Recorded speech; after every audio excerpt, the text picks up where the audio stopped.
There's an old unspoken rule men carry, a kind of heavy honor. It says you gotta be the rock. You gotta be the wall no tide can breach, the foundation that don't crack, no matter the tremor. It says you gotta hold your load and maybe a piece of everyone else's too without so much as a grunt. We build our lives around it, brick by careful brick, thinking that's what strength looks like. We think showing a chink in that armor, a moment of doubt, or a hint of fear, well, that's weakness. That it'll make the whole damn thing crumble.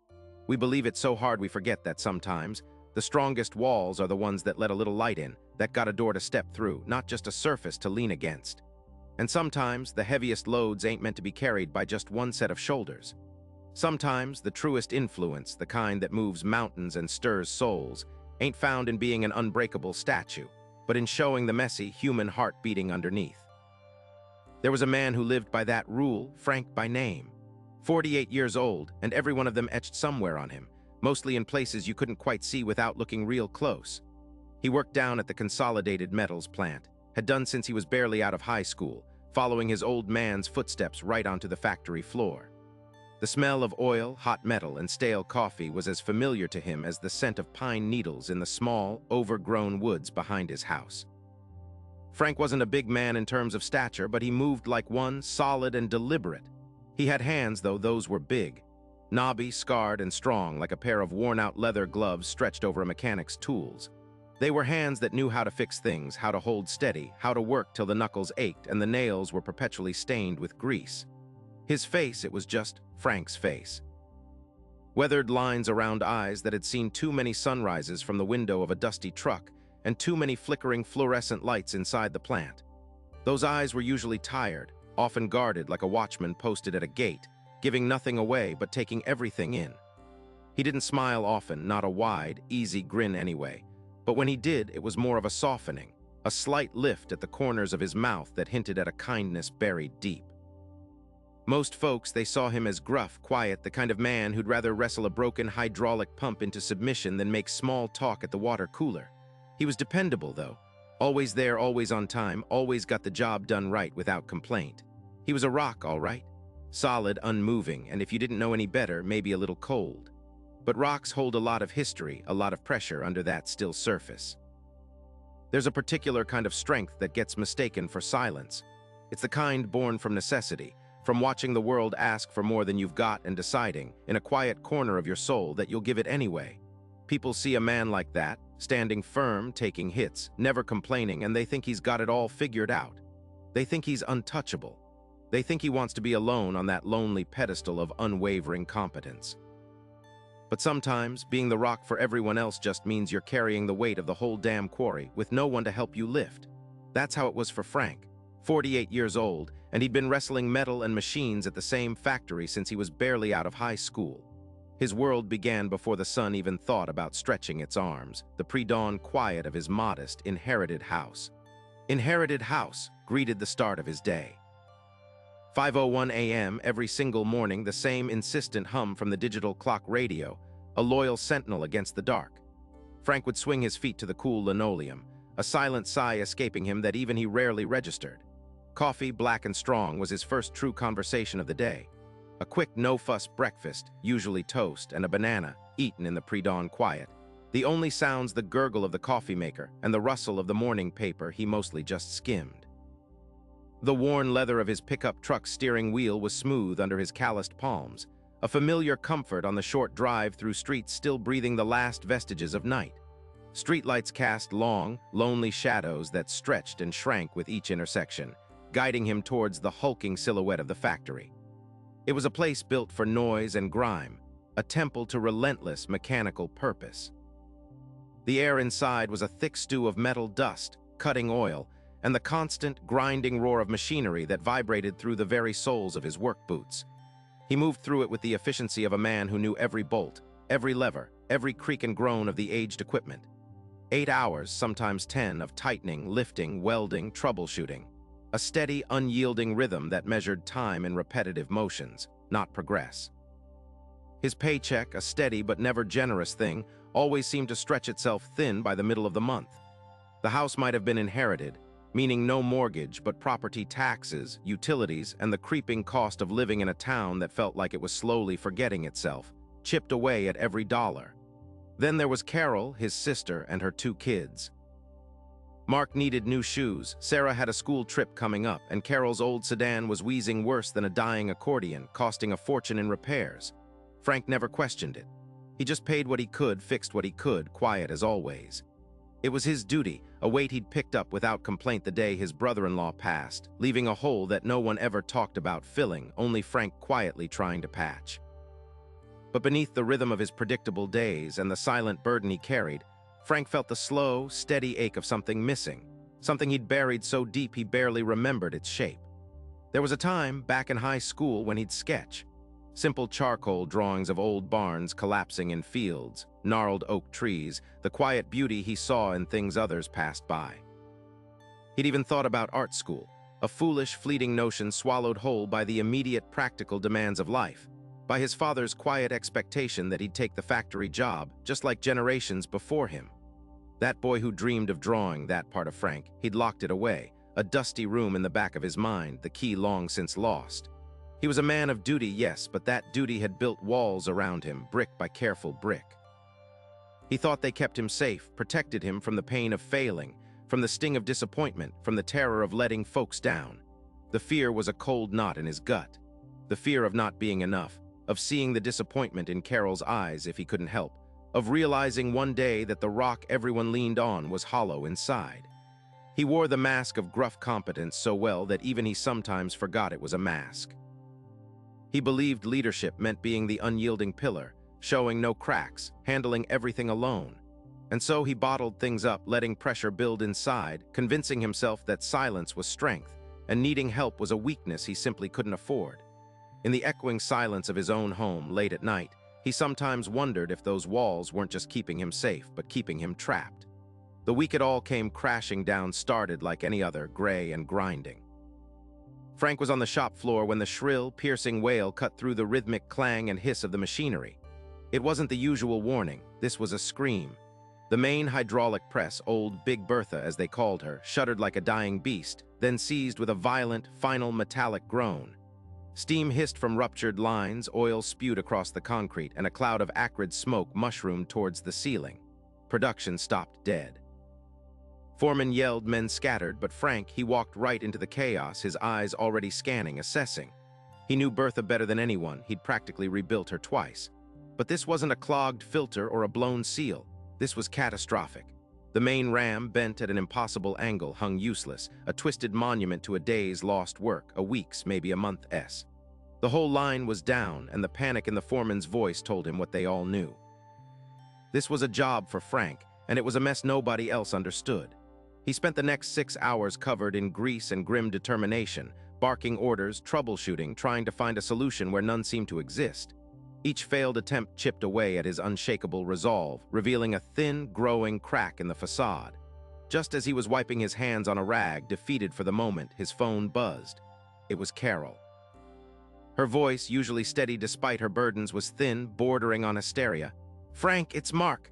He got himself into trouble again. Real trouble this time. The police called. He was with those older boys, and then they took something from the corner store. He's at the station, Frank. They want to talk to an adult." The words hit him like a physical blow. Mark, his quiet nephew, the one who always seemed to be drifting, always just on the edge of trouble. This wasn't a scraped knee or a missed curfew. This was the kind of trouble that stuck, that left a mark. The factory breakdown, the impossible repair, the dozens of men looking to him for answers, it all blurred into one overwhelming wave. His sister, scared and alone, was depending on him. Mark, a kid teetering on the precipice, was depending on him. And the entire factory floor, their livelihoods tied to Bertha, were depending on him. He felt the walls he'd built, brick by careful brick, begin to tremble. The fear he'd suppressed for so long, the fear of not being enough, of letting everyone down, it clawed its way to the surface. He felt a tremor in his hands, a sudden, dizzying weakness in his knees. He looked around, eyes meeting the worried gaze of Mikey, a young mechanic apprentice, maybe 20 years old, usually buzzing with questions, but now just watching Frank with quiet concern. Something gave. The pressure inside, that carefully bottled up weight, it found a pinprick. Without thinking, Frank just slumped against a toolbox. "Mikey," he said, his voice raspy, barely a whisper, the words tasting like ash in his mouth. I don't know what to do. I don't have the answers for this one, not for Bertha and not for Mark. I don't know how to fix any of it." The admission, raw and agonizing, hung in the air, foreign and unnatural coming from Frank. Mikey didn't say anything for a long moment, just kept looking at him, not with pity, but with a quiet understanding Frank hadn't expected. Later that night, the house was dark and silent. The grandfather clock in the hall chimed 3 times. Frank was sitting at the kitchen table, a chipped mug of cold coffee in front of him, the kind his father always drank.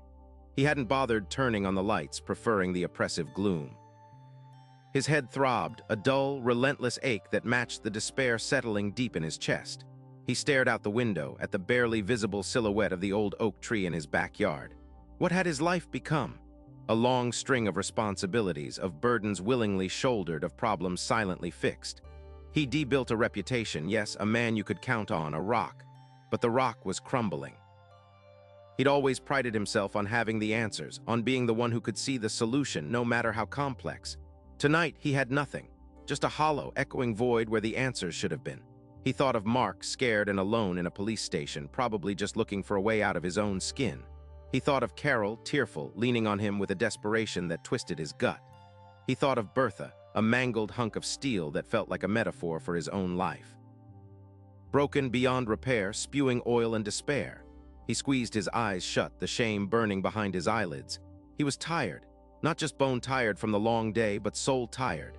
Every burden, every silent promise, every unspoken fear, they all converged in that dark kitchen. He'd worn the mask of competence for so long, he'd forgotten who he was underneath. And now the mask was cracking, threatening to shatter, revealing only emptiness. He was alone, truly alone, with the crushing weight of everything and the terrifying realization that he didn't have the strength to carry it anymore. The silence of the house felt less like peace and more like a vast, empty tomb. That day had started like any other, the clang of the 5 a.m. alarm, a familiar enemy. Frank had downed his coffee black, toast burnt just so, and headed into the chill pre-dawn air, another cog in the machine of the town's oldest factory. He clocked in, pulled on his worn gloves, and started his shift on the production floor, coaxing another day's output from Bertha, the old press machine he practically knew better than his own reflection. She was a cantankerous old beast, always threatening to seize up, but Frank had a touch with her. A silent conversation only they understood. But today, Bertha had other plans.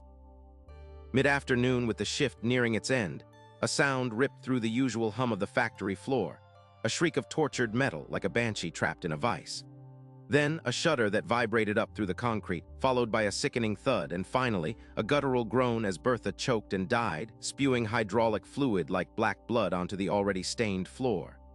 Frank was there in an instant, his hands already searching for the source of the problem, his brow furrowed with the familiar challenge.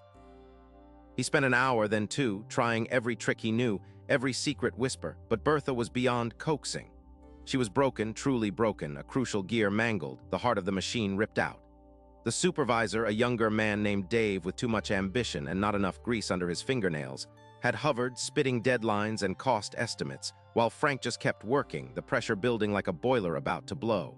He could fix anything, he always had. But looking at Bertha, cold and silent, a knot formed in his gut. This was big. This was beyond him, or at least beyond a quick patch. He was wiping his hands on a greasy rag, the smell of burnt oil and despair clinging to him when his phone buzzed. It was Carol. Her voice, usually a steady current of practical worries, was a thin, reedy stream of panic. "Frank, it's Mark," the police called. The words hit him like a physical blow. Mark, his nephew, the quiet one, the one who tried so hard to be tough. A fight, property damage, something about a broken window at the old abandoned mill. Nothing major, not yet, but enough to land him in a holding cell, enough to shatter Carol's fragile peace. Frank's chest tightened, a familiar instinct to protect, to fix, overriding everything else. "I'll handle it, Carol. Don't you worry. I'll be there." The words were automatic, a promise he'd made countless times, but this time they tasted like ash in his mouth. He left the factory floor, the dead machine casting a long shadow, the grim faces of his coworkers a testament to the trouble Bertha's silence would bring. He drove to the police station, the smell of grease still on his hands, the image of Mark's scared, defiant face burned into his mind. He spoke to the officer, stern-faced, about responsibility, about consequences, all the while feeling the hypocrisy of his own words. He was trying to sound like he had it all together, like he knew exactly what to do when inside he was coming apart at the seams. He picked up Mark, saw the shame and anger warring in the boy's eyes, gave him a stern, quiet lecture, and promised Carol he'd keep an eye on things. He was the Rock, after all, always the Rock. He finally got home around midnight, the modest single-story house feeling colder and emptier than usual. The exhaustion wasn't just physical, it was a weight pressing down on his soul. He'd put Mark to bed, tried to reassure Carol, and then slumped onto his worn kitchen chair, the fluorescent light humming a lonely tune above him. He'd stared at the phone, wondering who he could call, who he could even talk to, but the list was short, almost non-existent. He always fixed things himself. He always carried the burden. He always projected strength. To do anything else felt like admitting defeat. He stared out the window at the barely visible silhouette of the old oak tree in his backyard. What had his life become? A long string of responsibilities, of burdens willingly shouldered, of problems silently fixed. He debuilt a reputation, yes, a man you could count on, a rock, but the rock was crumbling. He'd always prided himself on having the answers, on being the one who could see the solution, no matter how complex. Tonight, he had nothing, just a hollow, echoing void where the answers should have been. He thought of Mark, scared and alone in a police station, probably just looking for a way out of his own skin. He thought of Carol, tearful, leaning on him with a desperation that twisted his gut. He thought of Bertha, a mangled hunk of steel that felt like a metaphor for his own life. Broken beyond repair, spewing oil and despair. He squeezed his eyes shut, the shame burning behind his eyelids. He was tired, not just bone-tired from the long day, but soul-tired. Every burden, every silent promise, every unspoken fear, they all converged in that dark kitchen. He'd worn the mask of competence for so long, he'd forgotten who he was underneath. And now the mask was cracking, threatening to shatter, revealing only emptiness. He was alone, truly alone, with the crushing weight of everything and the terrifying realization that he didn't have the strength to carry it anymore. The silence of the house felt less like peace and more like a vast, empty tomb. The truth, raw and ugly, settled on him like a shroud. He was scared, terrified. Not of the work, not of the bills, not even of Mark's trouble. He was scared of failing, of letting everyone down, of revealing that the rock everyone leaned on was just a pile of loose gravel. He'd built his whole life around being the strong, silent type, the man who never showed a crack, the one who handled it all. But in the cold, unforgiving light of 3 a.m., with the weight of Bertha's silence and Mark's lost expression pressing down, he finally admitted it to himself. He didn't know what the hell he was doing. He didn't have the answers. He didn't have the strength, and that realization, that brutal, honest confession to himself, was more terrifying than any broken machine or angry teenager. It was the moment the rock didn't just crack, it began to turn to dust. He sat there until the first hint of gray lightened the kitchen window, turning the dark into a bruised purple. The hum of the old refrigerator was the only sound, a constant, low thrum against the vast silence in his head. The clock on the microwave glowed 4:57 a.m. His alarm would go off in 3 minutes. Just 3 minutes to try and reassemble the fractured pieces of himself before the world demanded Frank again. But something had shifted. The fear was still a cold knot in his stomach, the exhaustion still pressed down, but beneath it all, a quiet, resolute voice had finally risen. Enough. It wasn't angry. It wasn't a roar. It was just a weary, guttural whisper that echoed through the hollow spaces he'd let fester inside him. Enough. He couldn't do it anymore, not like this. Not alone. He didn't know what he was going to do or how things would change. He had no grand plan, no sudden burst of clarity, no self-help guru whispering wisdom in his ear. All he knew, with a certainty that was both terrifying and liberating, was that the old way, the way he'd always lived, was broken. He was broken. And trying to glue himself back together with silence and stoicism was just making the cracks deeper. He couldn't be the rock if the rock was crumbling. He couldn't carry all the weight if he was collapsing under it. When the alarm finally chirped its tinny tune, Frank didn't slap it silent with the usual practiced ease. He just stared at it, watched the numbers tick over. Then, slowly, deliberately, he reached out and turned it off. He didn't get up right away. He just sat, letting the enough settle into his bones, a new, heavy truth. The factory floor was a cacophony of grinding metal and hydraulic hisses, a familiar symphony that usually served to drown out the noise in Frank's head. Not today. Today, every clang seemed to amplify the internal wrestling match raging within him. Bertha, the ancient stamping press that had seized up yesterday, sat dark and lifeless, a gaping maw of broken gears. Management was already circling, their faces tight with concern about the lost production. Everyone looked to Frank. He was the fix-it man, the quiet genius who could coax life back into dead machines. But today the usual confidence wasn't there. He'd walked past Bertha a dozen times, stared at her inert form, and felt nothing but a profound emptiness. He knew the initial steps, sure. He could diagnose the obvious. But the sheer scale of the breakdown, the delicate interplay of hydraulics and electronics that had failed, it felt like an insurmountable puzzle. And even more than that, the memory of Mark's face, of Carol's strained voice, gnawed at him. He couldn't separate the two anymore. The factory's burden, his family's burden, they were braided together, twisting tighter and tighter around his chest. He found Leo, one of the newer guys, just 22, wiping down a different press. Leo was smart, quick with his hands, and unlike Frank, wasn't afraid to ask 1,000 questions. Frank had always admired that, even if he found it mildly irritating sometimes. Leo looked up, sensing Frank's presence. Frank opened his mouth. Nothing came out. His throat felt dry, constricted. The words he needed to say, the simple admission of, "I don't know," felt like trying to swallow a fistful of sand. His whole life he'd prided himself on knowing, on fixing, on handling it. To admit otherwise felt like ripping off his own skin. Every fiber of his being screamed at him to turn around, to go back to pretending, to pick up a wrench and just start even if he had no idea where he was going. But then the quiet, "Enough!" from that morning pushed through the noise. It wasn't a choice, not really. It was a compulsion. He couldn't go back. He couldn't keep doing it the old way. He cleared his throat, the sound rough and unexpected even to himself. Leo paused, rag in hand, his brow furrowed in mild curiosity. "Leo," Frank started, his voice a gravelly whisper. He had to try again, louder this time. "Leo, about Bertha." Leo straightened up, giving Frank his full attention. Frank looked down at his calloused hands, then at the silent machine, then finally he forced himself to meet Leo's gaze. It took everything he had. She's worse than it looks," he managed, the words tasting like ash. "It's not just a simple fix. I've been over it in my head 100 times, and..." He trailed off. The admission was hanging there unsaid, unspoken. His body tensed, waiting for the pity, the disappointment, the judgment. Leo waited, not impatiently, but with an open, quiet readiness. Frank took a ragged breath. "And I don't have all the answers for this one, not alone. This isn't just a busted relay or a jammed plate. This is deep. We're gonna need to think this through, really think it through, as a team." He swallowed hard, his Adam's apple bobbing. He hadn't just admitted he didn't have the answers for the machine, he'd also subtly confessed he didn't have the strength to carry the problem by himself. He'd shown a crack, a big one, right there on the factory floor, to a kid young enough to be his son. The world didn't end. The floor didn't swallow him whole.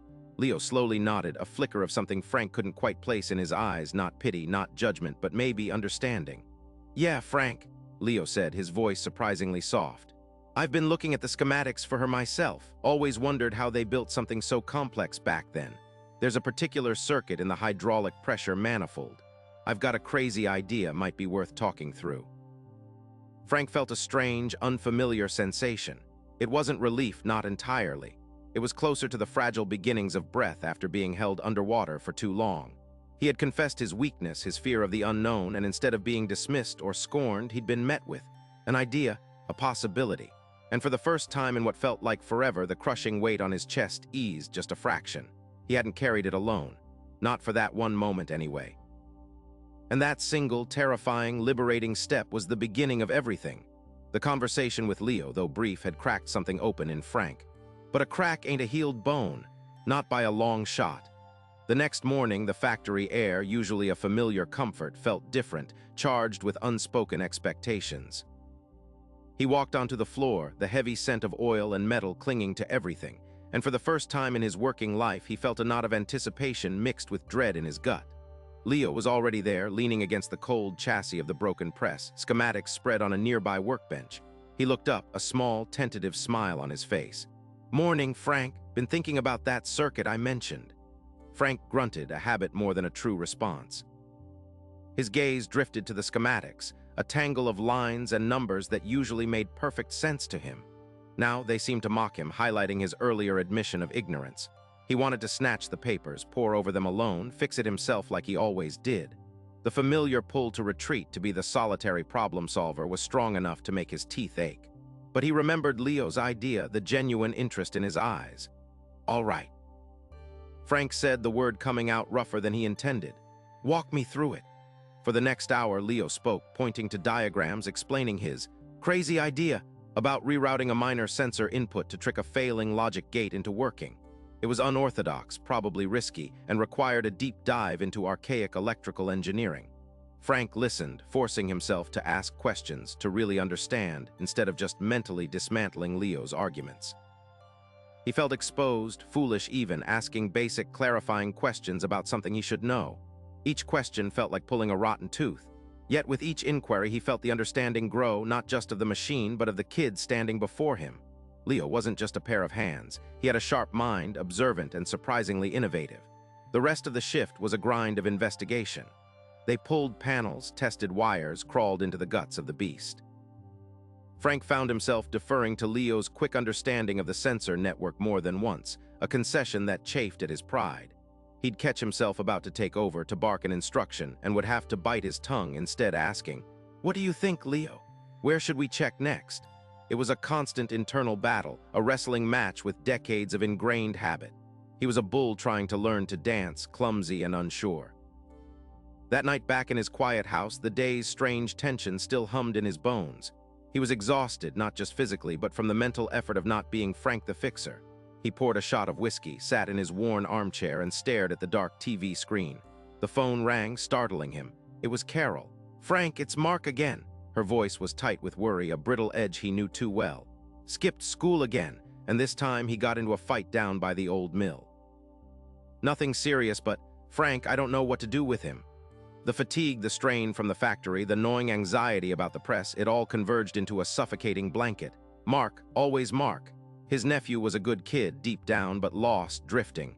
Frank's first impulse was the familiar one. "I'll go talk to him. I'll make him understand. I'll fix it." He was good at fixing things.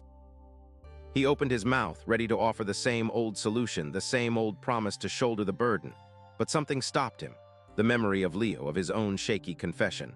"Carol," he began, his voice surprisingly hoarse. He paused, swallowed. I don't know what to tell you. I don't know what to do either. I'm tired, sis. I got nothing left right now." Silence stretched between them, thick and heavy. He expected anger, disappointment. Instead, Carol let out a shaky sigh. "Oh, Frank," she said, her voice softer now, tinged with her own exhaustion. "Me neither. I needed to hear someone else say it." That was day 3. 3 days into trying to be a different kind of strong, and he felt weaker than ever. The old Frank would have just sucked it up, gone over to Carol S., given Mark a stern talking. To that would fix nothing. But now he'd admitted weakness not once, but twice. And the world hadn't crumbled. It had just sighed. Day 7 brought another setback at the factory. Leo's clever rerouting hadn't accounted for an ancient safety override system that kept tripping. The whole plan was stalled, dead in the water. Doubt gnawed at the edges of the team. Frank saw it in their slumped shoulders, the averted eyes. He saw it in Leo's frustrated slump against the workbench. And he felt it, a cold, metallic taste in his own mouth. His stomach clenched. He wanted to yell, to curse the ancient machine, to tell them all to give up and just buy a new one, damn the cost. He wanted to retreat into the gruff silence that had always been his shield. "This ain't working." I knew it wouldn't. This leadership stuff, this talking, this vulnerability, it's a weakness. It's just making things worse. He walked away from the stalled press, heading towards the small, cluttered office usually reserved for the foreman. He just needed a moment, a place to hide. He leaned against the peeling paint of the wall, breathing heavily, the thrum of the factory around him suddenly feeling like an accusation. He was a failure. The machine was busted, Mark was heading for trouble, and he had nothing. Absolutely nothing. The urge to throw in the towel, to just say, "I tried, it didn't work, back to business as usual," was almost overwhelming. It would be so easy. Just go back to being the silent rock, the man who handled things alone. But then a flicker, a memory of that fragile ease, that tiny breath he'd taken after confessing to Leo. It wasn't about being comfortable. It was about enduring the discomfort. It wasn't about having all the answers. It was about not giving up on finding them, even if it meant asking. He straightened up, his back protesting. He didn't have a new solution. He didn't have a burst of sudden insight. But he had a stubborn refusal to let the machine or his own doubts win. He walked back to the press, his steps heavy but determined. He didn't know what to do, but he knew he couldn't go back to doing nothing. He couldn't go back to being alone. "All right," he said, his voice cutting through the heavy silence. His gaze swept over the small group of men and women gathered near the press. Leo, Maria, old Gus, who'd seen every machine come and go. "All right, so this won't work." He gestured to the stalled override system. "Fine, it's a dead end that way. But there's always another way. Leo, tell me again about that secondary relay you found in the old blueprints. The one nobody knew about. Gus, you remember anything about these old safety locks? Maria, what if we tried approaching it from the power supply instead of the sensor side? He wasn't dictating. He was asking. He was pulling them in one by one. And for the first time, he wasn't just fixing a machine. He was trying to fix a way of being. It felt like walking through thick mud, every step a monumental effort, but he kept moving. He had to. He wasn't dictating. He was asking. He was pulling them in one by one. And for the first time, he wasn't just fixing a machine. He was trying to fix a way of being. It felt like walking through thick mud, every step a monumental effort, but he kept moving. He had to. Leo, surprised by the direct question, cleared his throat and started explaining that secondary relay in more detail, drawing in the air with his finger. Maria, usually timid and quick to defer, stepped closer, her eyes bright. What if the surge protector on the main line is the real issue, Frank? It's old, been sparking a bit near the junction box for weeks. Even Gus, initially skeptical, nodded slowly, muttering about a trick a fellow worker used back in '78 for a similar fault. Frank listened, really listened, fighting the old, familiar urge to interrupt, to offer his own solution before theirs was fully formed. It felt foreign, like wearing someone else's shoes. Day 3, the main press was still down. The air in the factory was thick with tension, the hum of the few working machines a constant reminder of the crippled production line. Frank had spent the last 2 days leading small teams, testing theories, following dead-end leads. He'd asked for opinions, listened to debates, and even to his own shock, admitted more than once that he didn't know which path was best. Each time he swallowed his instinct to bark orders, to just take over and fix it himself. It felt like a tiny internal battle won, but the war for the machine was far from over. Home wasn't any easier. Mark was still sullen, barely speaking, his future hanging by a thread with the school and the police. Carol looked at Frank with a tired hope he couldn't meet. He tried to talk to Mark, really talk, using the same open approach he was attempting at work. "Son, what's going on in that head of yours? What do you need?" Mark had just grunted, shoved his hands in his pockets, and walked away. Frank felt the familiar knot of frustration tightening in his gut. This vulnerability thing, he thought, it ain't exactly a magic bullet. Day 7. Another week, another failed attempt to bypass the faulty control system. The pressure from Mr. Henderson, the plant manager, was relentless. He'd cornered Frank that morning, his voice low and sharp. "Frank, I appreciate your new approach, but we need this press running. Are you sure you're still the man for the job?" The words stung, cutting deep into Frank's oldest fears of inadequacy. He felt his jaw clench, the old Frank wanting to snap back, to assure Henderson he could do it alone, faster. But he remembered Leo's unexpected insight, Maria's sharp observation, Gus's obscure memory. He took a slow breath. "I'm sure, sir. We're getting closer. We're trying a different angle, pooling everything we've got." Henderson just grunted and walked off. Later that afternoon, a solution Maria had suggested, refined by Gus and tested by Leo, failed spectacularly, sparking a small fuse box and plunging a section of the floor into temporary darkness. Dusting himself off, Frank watched the smoke curling from the panel, acrid and unwelcome. The old voice in his head screamed, "See, this is what happens when you listen to others. Should have just done it yourself. You're losing control." He felt a cold dread creep up his spine. Maybe Henderson was right. Maybe he wasn't cut out for this. He wanted to throw his wrench down, walk out, and go back to being the silent operator who just did what he was told. That night back in his quiet house, the weight of it all pressed down on him. The factory marked Carol's worried eyes. He lay in bed, staring at the ceiling, picturing the broken press, the brief flash of disappointment on his team's faces when Maria's idea fizzled out. He closed his eyes, remembering the shame, the internal accusation. "You led them wrong. You let them down." The thought of giving up, of retreating into his shell, was incredibly tempting. It would be easier, safer, no one to disappoint but himself. But then a flicker, a memory of Leo, even after the failure, scratching notes in his small pad, already brainstorming the next possibility. Maria, not defeated, but already questioning what else could have caused the short. Gus, not blaming, but just shaking his head and saying, "Well, we crossed that one off the list, didn't we? No harm in learning what don't work." They hadn't crumbled, they hadn't blamed him. They had just kept going, and Mark, that evening before he retreated to his room, Mark had left a hastily drawn sketch on the kitchen table. It was a crude drawing of their old fishing boat with Frank at the helm and Mark casting a line. Below it, scribbled in pencil. "Still a chance." Frank knew it wasn't about the boat. It was about connection, about hope. And if he quit now at work or at home, what kind of example would that set? He was tired, bone-deep tired. But the stubborn refusal to give up, that quiet resilience he'd always had, stirred within him. He wasn't doing it for himself anymore. He was doing it for them. He had asked them to trust him with their ideas, with their efforts. Now he had to trust them and himself to keep fighting. He swung his legs out of bed, the floor cold beneath his feet. There was a new diagram for the press schematic he wanted to look at, a different angle. He always told himself there was another way. And for the first time, he actually believed it wasn't just his job to find it. He swung his legs out of bed, the floor cold beneath his feet. There was a new diagram for the press schematic he wanted to look at. A different angle. He always told himself there was another way. And for the first time, he actually believed it wasn't just his job to find it. The next morning, the factory hummed with its usual mechanical symphony, but something in Frank was out of tune.